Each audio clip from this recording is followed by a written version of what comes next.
Thousands of players dream of playing in the NBA, but only 60 get drafted every year.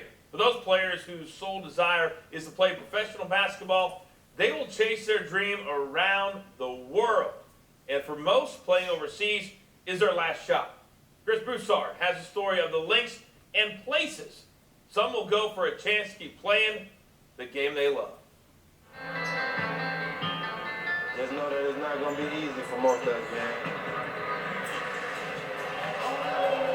There's plenty more hoopers outside and in the world that went through so many ups and downs to get to where they are and taking care of their families. I played in a lot of different places, a lot of different countries, for a lot of different coaches and a lot of different cultures. I think the biggest thing, though, is, just being professional and, trying to keep your head on your shoulders. It's March in Tijuana, Mexico, an unlikely stop on the road to the NBA. Chris Watson, a three-time college transfer, and Dylan Brewer, who played at small York College in Nebraska, are just two of the 80 players who paid their own way to attend the SEBA Copa League tryout. I've been playing against Division I kids all my life. My AAU team, I was the only kid that didn't go to Division I right out of high school. I had guys from my team go to the NBA. I don't have no other form of income besides basketball, but I'm going to be able to pay my bills once I get to the dream. There's not that many opportunities out there to go professional if you don't have the right resume coming out of college. And this is a way to kind of keep the system and say, I'm going to play in front of the people who can give me the job and show what I can do.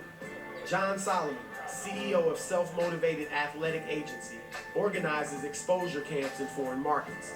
Over the past 4 years, Solomon has put together camps in 11 different countries. Set the screen. Take your time. We're all chasing the dream at the same time, just in a different way. I'm chasing it as building this program, and the players are chasing it as trying to play in a specific country. When the camp was over, Watson was not offered a contract.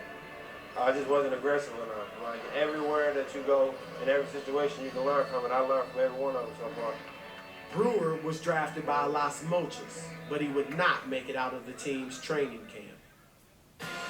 In June, Watson and 29 other players traveled to Germany to take part in the Europe exposure camp. We've got coaches coming from different countries where they're going to get an opportunity to look at the players directly. They'll all be staying in a house. The players will all be staying together in a hostel, all trying to get a professional basketball job here in Europe. If it's half-assed, you're not going to get paid. Do you understand me? Watson earned a contract with BCGO, a fourth-tier team in France, but was cut a month later. Brewer was signed by Leeds Sports, a top-tier team in England, but couldn't get around the red tape.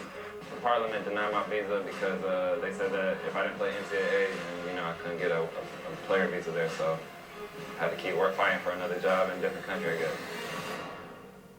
Onwards to South America. In September, Brewer and Watson were two of 31 players to take part in the DirecTV League tryout in Santiago, Chile. When it was over, Watson was offered a contract for $2,500 a month with Team Jirirka San Fernando. Brewer did not get an offer, so he and Solomon left the next day for Taiwan. What am I doing here? I don't know. I think I'm delusional. Some different teams from Asia will be here. All the teams from Taiwan, Mongolia, Indonesia, Japan. Do not expect to get a job if you lose to the locals.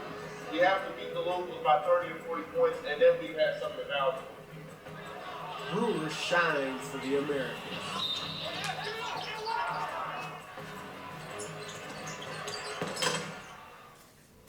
But he was dealt yet another setback when he suffered a dislocated elbow.